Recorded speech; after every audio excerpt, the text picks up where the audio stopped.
Hello. Sir कल Heisenberg uncertainty के questions कर लिए थे। नहीं, लास्ट में क्या चल रहा था? सिग्निफिकेंस। द सिग्निफिकेंस हाँ ऑफ हाइजेनबर्ग अनसर्टेनिटी प्रिंसिपल खत्म नहीं हुआ था। ठीक है, उसमें देखो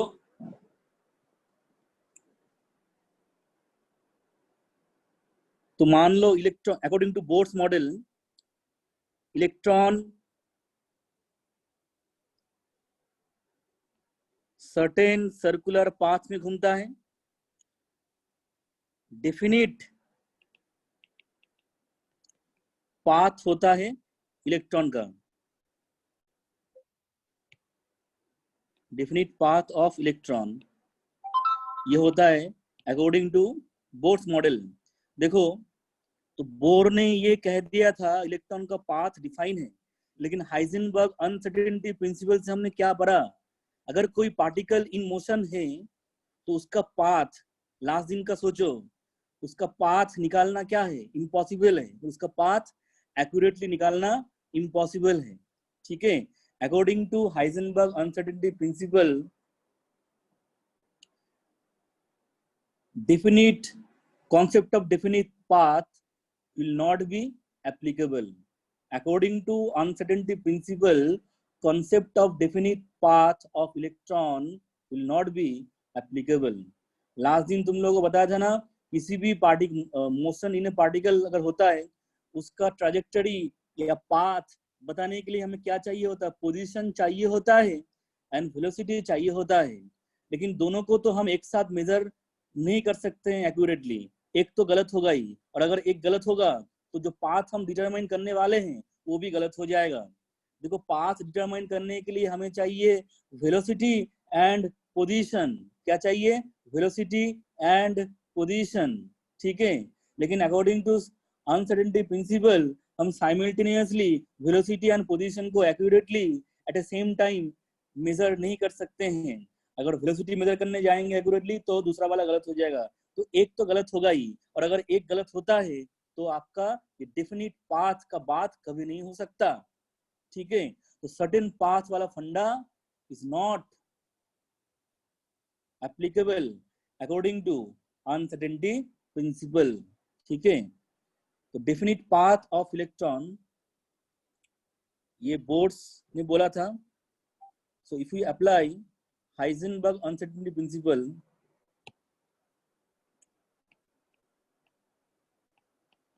uncertainty principle rules out the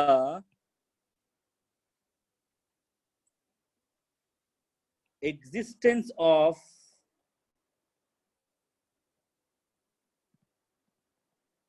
definite path of electron or similar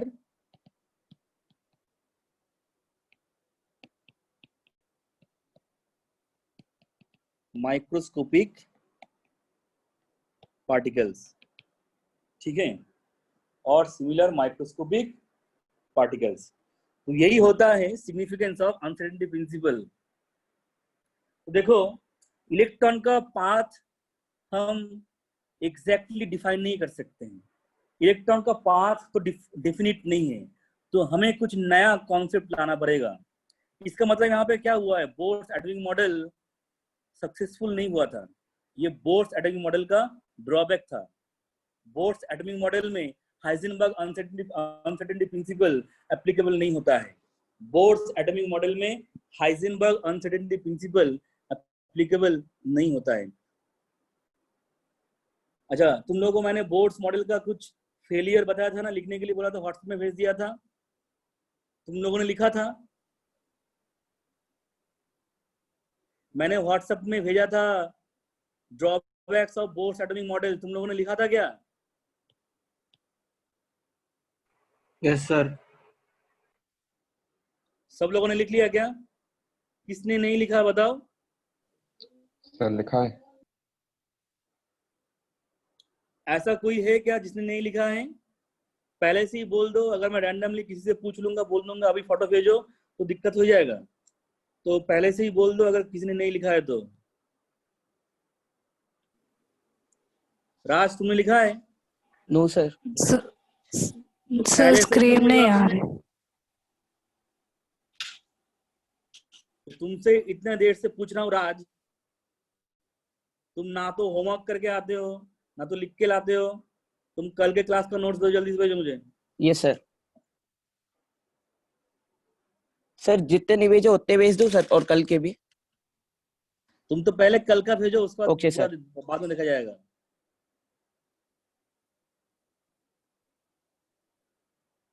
Aryan तुमने लिखा है? Yes sir. रोहांग तुमने लिखा है?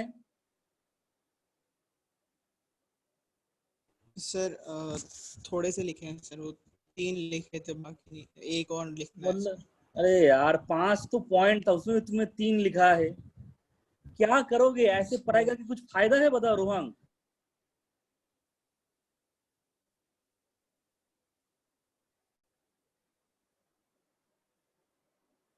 इससे मेरा क्या नुकसान होने वाला है बताओ तुम? 5 पॉइंट दिया, उसमें से 3 तुमने लिखा है, मतलब मेहरबानी कर रहे हो।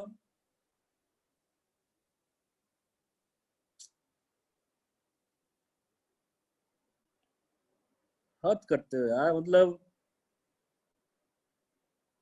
9 10 तो चला गया, उसमें हो गया था, ऐसे पढ़ाई कर लिया था। 11 12 में ऐसे पढ़ाई करके नहीं होने वाला है, पहले से बता रहा हूँ। Video recording lecture lecture record हो रहा है, 2 साल बाद तुमको सुना दूंगा मैं। ये नहीं होगा। 9 10 में जो एटीट्यूड था, वही एटीट्यूड से अगर 11 12 में पढ़ाई करोगे तो नहीं होगा।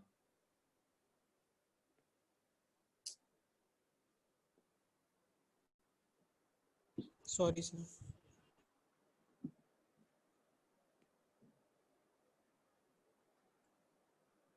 अच्छा, ड्रॉबैक तुम लोगों को मैंने भेजा था,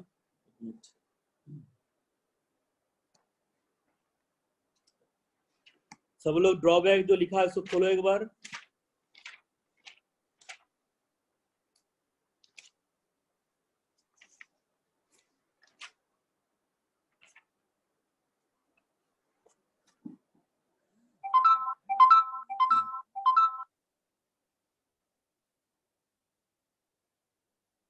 देखो ड्रॉबैक में पहला पॉइंट देखो क्या लिखा है। Bourse theory was successful in predicting and accounting the energies of line spectra of hydrogen, that is one electronic system, but it could not explain the line spectra of atoms containing more than one electron. मतलब multi electronic system के लिए bourse model applicable नहीं था। Multi electronic system के लिए जो spectra बनता था या जो स्पेक्ट्रा बनता है, उसको हम बोर्स मॉडल से एक्सप्लेन नहीं कर सकते हैं। उसके लिए हमें क्वांटम मैकेनिकल मॉडल चाहिए होगा। इसके बाद देखो, this theory could not explain the presence of multiple spectral line. Multiple spectral line का मीनिंग क्या है?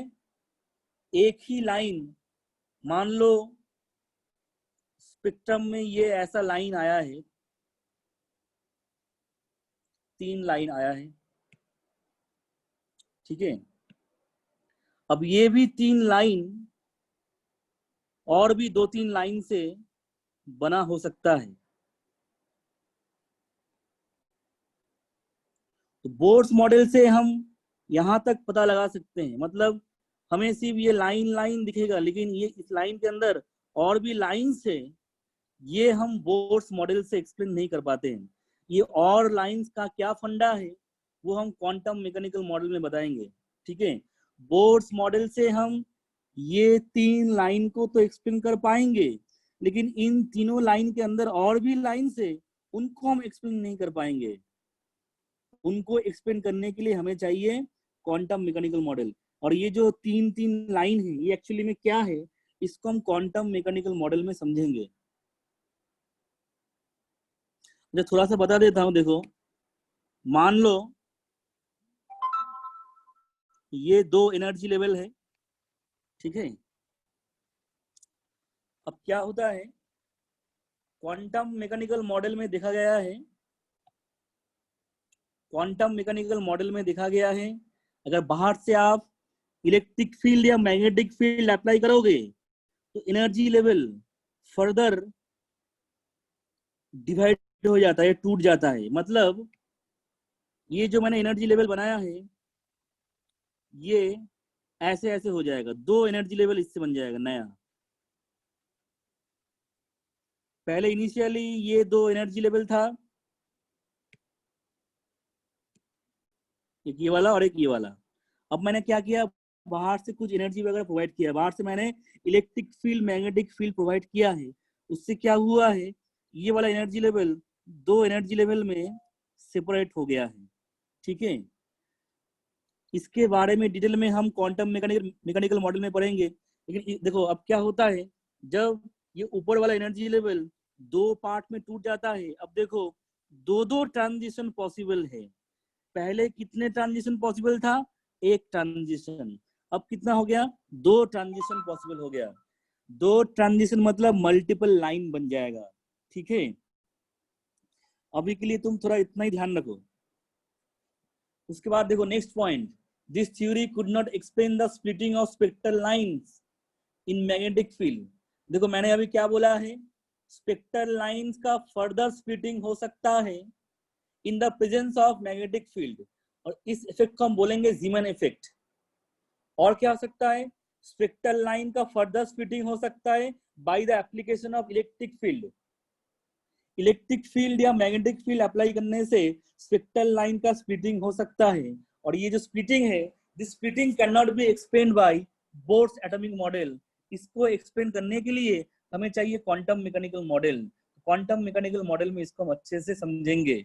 लास्ट ड्रॉबैक क्या है, this could not explain the uncertainty principle, जो हमने अभी देख लिया है। ठीक है, सर हम स्टार्क और जीवन इफेक्ट नहीं पढ़ेंगे? स्टार्क और जीवन इफेक्ट तो हम क्वांटम मैकेनिकल मॉडल में पढ़ेंगे। ये जो स्प्लिटिंग क्यों हुआ है, वो स्प्लिटिंग हम क्वांटम मैकेनिकल मॉडल में पढ़ेंगे, क्योंकि बोर्स मॉडल तो ये जीवन इफेक्ट एंड स्टार्क इफेक्ट को एक्सप्लेन नहीं कर पाता। ठीक है,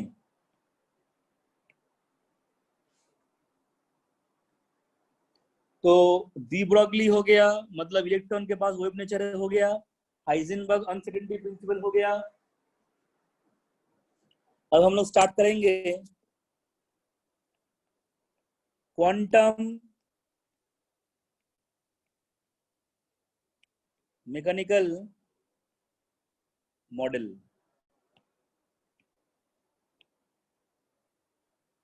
क्वांटम मैकेनिकल मॉडल का इंपॉर्टेंट किस बेस पे क्वांटम मैकेनिकल मॉडल बनाया गया, बेसिस। पहला पॉइंट है, here electron is treated as wave. ठीक है, मतलब यहाँ पे डुअल नेचर ऑफ इलेक्ट्रॉन का बात होता है। मैंने तुम लोगों को पहले ही वो बोला था, क्वांटम मैकेनिक्स में डुअल नेचर का बात होता है। तो क्वांटम मैकेनिकल मॉडल में इलेक्ट्रॉन को ट्रीट किया गया है एज वेव। पार्टिकल तो है ही, उसके साथ साथ उसको ट्रीट किया गया है। And this wave is called as matter wave. ठीक है, बोर्स मॉडल में क्या था, बोर्स मॉडल में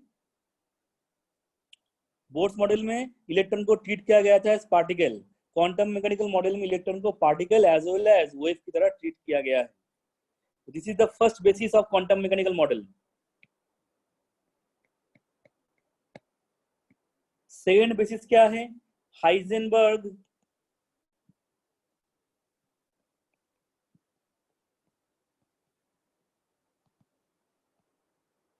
अनसर्टेनिटी प्रिंसिपल।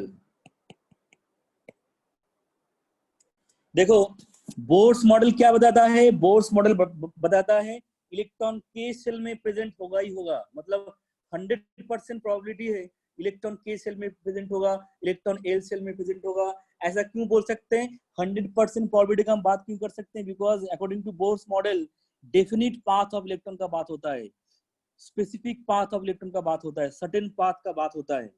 मतलब अकॉर्डिंग टू बोर्स मॉडल हमें पता है इलेक्ट्रॉन कहाँ पे है, हम गारंटी से कह सकते हैं इलेक्ट्रॉन कहाँ पे है अकॉर्डिंग टू बोर्स मॉडल। लेकिन बोर्स मॉडल के लिए तो हाइजेनबर्ग अनसर्टेनिटी प्रिंसिपल एप्लीकेबल नहीं होता है। According to Heisenberg uncertainty principle you cannot determine the exact path of electron. According to Heisenberg uncertainty principle,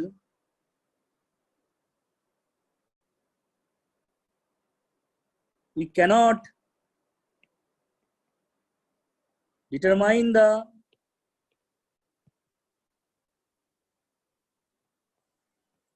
exact path of electron. ठीक है, मतलब न्यूक्लियस के सराउंडिंग में इलेक्ट्रॉन कहाँ पे है ये हम बता नहीं सकते हैं। बोर्स मॉडल में हम बता सकते हैं हाँ इलेक्ट्रॉन यहाँ पे होगा, के सेल में होगा, एल सेल में होगा, एम सेल में होगा। लेकिन according to quantum mechanical model we don't know where is electron. Bohr's model में we know where is electron, we know electron is present in k cell, l cell, m cell, but according to quantum mechanical model we don't know where is electron। देखो बहुत interesting बात है, according to Bohr's model we know where is the electron, but according to quantum mechanical model we don't know where is the electron। but according to quantum mechanical model we can say that एक ऐसा जगह होगा, एक ऐसा जगह होगा जहां पे इलेक्ट्रॉन फाइंड करने का प्रोबेबिलिटी मैक्सिमम होगा। देखो जब जब अनसर्टेनिटी का बात होगा, जब जब आपका अनसर्टेनिटी का बात होगा उसमें आपका प्रोबेबिलिटी आएगा ही आएगा। प्रोबेबिलिटी के साथ अनसर्टेनिटी का एक बहुत इंपॉर्टेंट कनेक्शन होता है। अनसर्टेनिटी का बात हो रहा है तो प्रोबेबिलिटी का भी बात होगा। According to quantum mechanical model, we don't know where is the electron, but we can say that there is a region where is probability of finding electron will be maximum. According to this model, we don't know where is electron। जरा आज बताओ quantum mechanical model के लिए why we don't know where is the electron, electron कहाँ पे है ये हमें क्यों पता नहीं लगता। ये स्टेटमेंट मैंने क्यों लिखा है? According to this model we don't know where is the electron.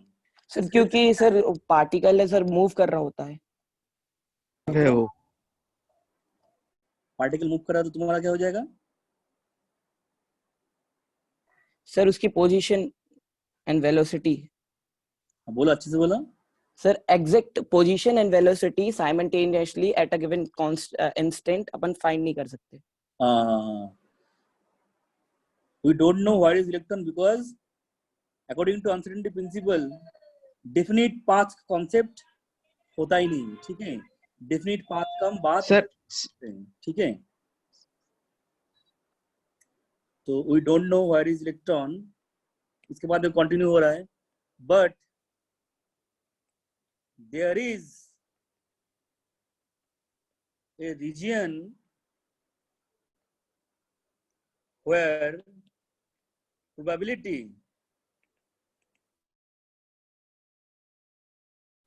of finding electron is maximum। तो क्वांटम मैकेनिकल मॉडल में प्रोबेबिलिटी का बात होगा, प्रोबेबिलिटी ऑफ फाइंडिंग इलेक्ट्रॉन। ये जो लाइन मैंने लिखा है वेरी वेरी इंपॉर्टेंट लाइन, इसी को हम यूज करेंगे क्वांटम मैकेनिकल मॉडल में। but there is a region where probability of finding electron is maximum, and this region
hello,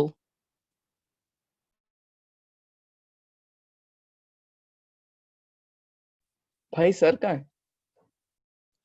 connection problem होगा। हाँ कनेक्शन प्रॉब्लम है। अच्छा वो तो चला, गायब हो गया वो। तो कहाँ, मैं कहाँ पे लिख रहा था? हेलो।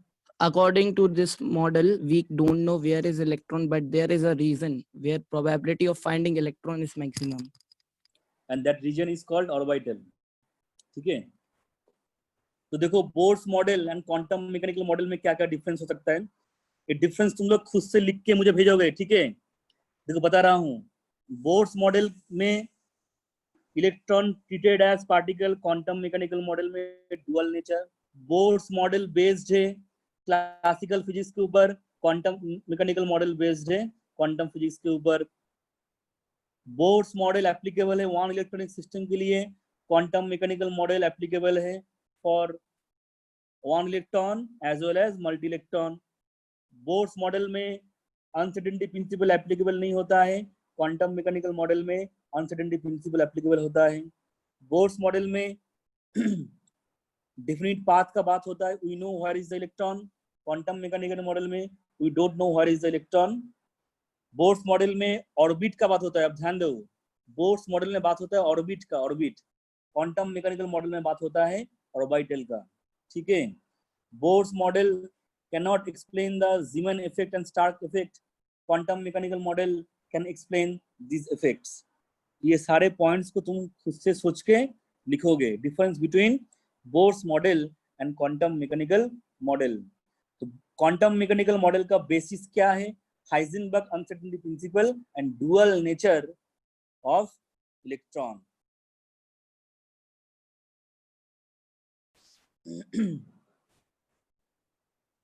अच्छा तुम में से ये बताओ, अच्छा ये बताओ, तुम लोगों का फिजिक्स में बेसिक मैथ स्टार्ट हो गया क्या? No sir. कब होगा, सर ने कुछ बताया क्या? सर अभी फर्स्ट चैप्टर नहीं हुआ कंप्लीट। अच्छा अच्छा देखो, क्वांटम मैकेनिकल मॉडल को मैं अभी पॉज करूंगा, मतलब अभी नहीं कराऊंगा, बिकॉज क्वांटम मैकेनिकल मॉडल में थोड़ा मैथ्स चाहिए होगा, इंटीग्रेशन, डिफरेंशिएशन, फंक्शंस चाहिए होगा। इसीलिए मैं वापस से मोल कॉन्सेप्ट जहां तक हुआ है उसके बाद कंटिन्यू करूंगा कल से, ठीक है? मोल कॉन्सेप्ट मैंने छोड़ दिया था कुछ देर तक, मतलब कुछ टॉपिक होने के बाद मैंने छोड़ दिया था, कल से फिर से स्टार्ट होगा मोल कॉन्सेप्ट। और जब तुम लोगों का ये बेसिक मैथ्स हो जाएगा फिजिक्स में, तब मैं वापस आऊंगा क्वांटम मैकेनिकल मॉडल में। सर एक स्टेटमेंट में डाउट है। कौन स्टेटमेंट? सर क्वांटम मैकेनिक्स वाली, बताओ। a particle is distributed through space like a wave। हाँ हाँ हाँ, सर इसमें ये समझ में नहीं आ रही सर। वेव है ना, सब वेव तो ऐसे होता है प्रोपागेट। Yes sir. वेव में क्या होता है, वेव में मैंने ये बताया था, पार्टिकल एक जगह से और एक जगह मूव करता है क्या वेव में? मास ट्रांसफर होता है क्या वेव में?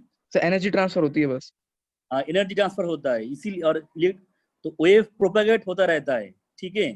तो प्रोपेगेट होता रहता है मतलब, मान लो इलेक्ट्रॉन है, तो तू इस जगह पे you will be able to feel the presence of electron, यहाँ पर भी you will be able to feel the presence of electron, मतलब इलेक्ट्रॉन यहाँ पर भी है, इलेक्ट्रॉन यहाँ पर भी है। Yes sir. इसीलिए वो क्या बोलते हैं, मतलब इसका पोजीशन अनसर्टेन है। मैंने वो लिखा था ना, वो अनसर्टेनिटी प्रिंसिपल का रीजन क्या है? Yes sir. वही है, यही है।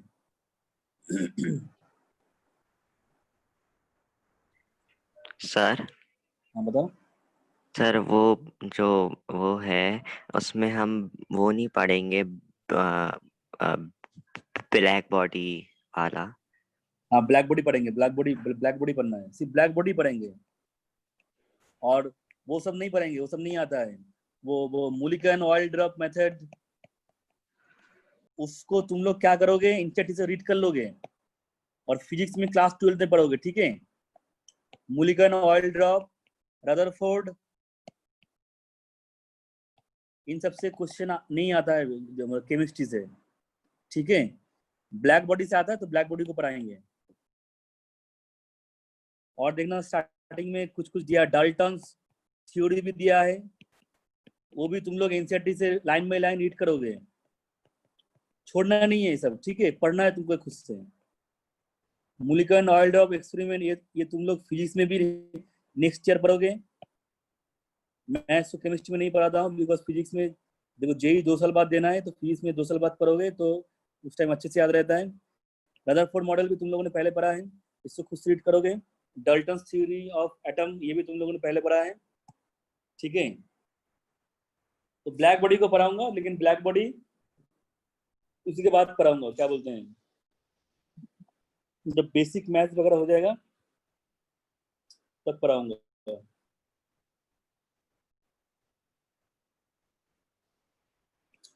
और देखो फर्स्ट चैप्टर में मैंने सिग्निफिकेंट फिगर वगैरह नहीं पढ़ाया है, तुम लोगों ने फिजिक्स में पढ़ लिया होगा ना सब। Yes sir. Yes sir. हाँ, इसीलिए मैंने केमिस्ट्री में नहीं पढ़ाया है सब, ठीक है। फर्स्ट चैप्टर में तुम लोगों का ये कुछ लॉ बाकी है, लॉ ऑफ केमिकल कॉम्बिनेशन, मतलब law of multiple proportion, law of constant proportion, ये सब बाकी है, ये सब हमें करना है, ठीक है। बहुत सारा चीज अभी मोल कॉन्सेप्ट में बाकी है।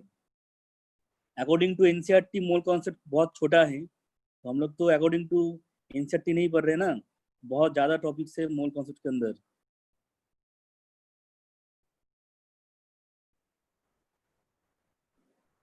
सर 12th में भी है मोल कॉन्सेप्ट। क्या बोल रहे हो? सर 12th क्लास में भी है मोल कॉन्सेप्ट। अच्छा, ये तुमने प्लस माइनस कब सीखा था, जरा बताओ। एडिशन सर वो सब्ट्रैक्शन कब सीखा था? नर्सरी से। तो नर्सरी से तो जिंदगी भर काम लगता है, हाँ या ना? Yes sir. तो मोल ऐसा चैप्टर है, जब तक तुम साइंस इंजीनियरिंग करोगे वो ऑलवेज काम आएगा, नहीं आया समझ? Yes sir. Mole concept, atomic structure, ये सब जिंदगी भर काम आएगा। इसीलिए बोलता हूँ, अगर 11th में सीरियसली पढ़ाई नहीं करोगे, गड़बड़ी कर दोगे, तो केमिस्ट्री में सबसे ज्यादा दिक्कत होने वाला है क्लास 12th में। तुम टाइम पास करके मैथ्स पढ़ो, फिजिक्स पढ़ो, तुम 12th में जाके इम्प्रूवमेंट कर सकते हो, लेकिन केमिस्ट्री में there will be no chance. जो केमिस्ट्री में 11th में टाइम पास करेंगे, उनका केमिस्ट्री में 12th में हाल बहुत खराब हो जाएगा। ये बात मैं हर साल बोलता हूँ, इस साल भी बोल रहा हूँ, तुम में से बहुत लोग नहीं सुनेंगे, ना सुने कोई दिक्कत नहीं है, लेकिन 12th में जाने के बाद तुम लोगों को समझ में आएगा। अभी से सीरियस बन जाओ। क्लास 11th में केमिस्ट्री में ये दिक्कत है, all the chapters are inter related. Atomic structure अगर तुम अच्छे से नहीं करोगे, पीरियोडिक टेबल नहीं होगा, पीरियोडिक टेबल नहीं होगा, केमिकल बॉन्डिंग नहीं होगा, केमिकल बॉन्डिंग नहीं होगा, रिडॉक्स नहीं होगा, ऑर्गेनिक नहीं होगा। केमिकल बॉन्डिंग नहीं होगा तो केमिस्ट्री का 60% तुम्हारा पूरा बर्बाद हो जाएगा। और मोल नहीं होगा तो थर्मोडायनामिक्स नहीं होगा, स्टेट्स ऑफ मैटर नहीं होगा, इक्विलिब्रियम नहीं होगा। तो ऐसा जैसे राज ने क्या किया, टाइम पास कर लिया है वो मोल कॉन्सेप्ट में, तो उसको भी दिक्कत होने वाला है, देखना।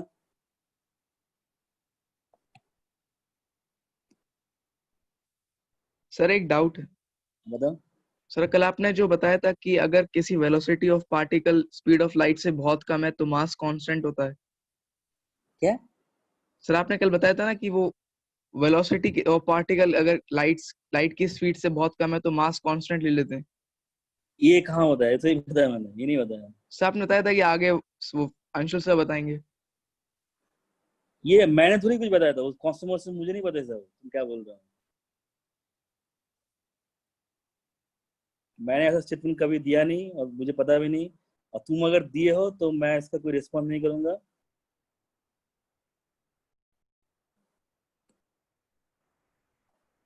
बाकी किसी को कुछ पूछना है जल्दी बताओ। आज क्लास खत्म करने वाला हूँ, क्योंकि नेक्स्ट दिन से आज कुछ और पढ़ाने वाला है नहीं, तो नेक्स्ट दिन से मुझे स्टार्ट करना है मोल कॉन्सेप्ट।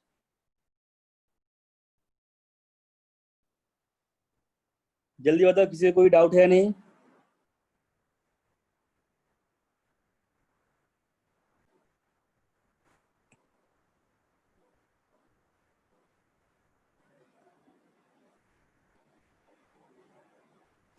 तो डाउट नहीं है तो एक एक करके क्लास से एग्जिट हो जाए।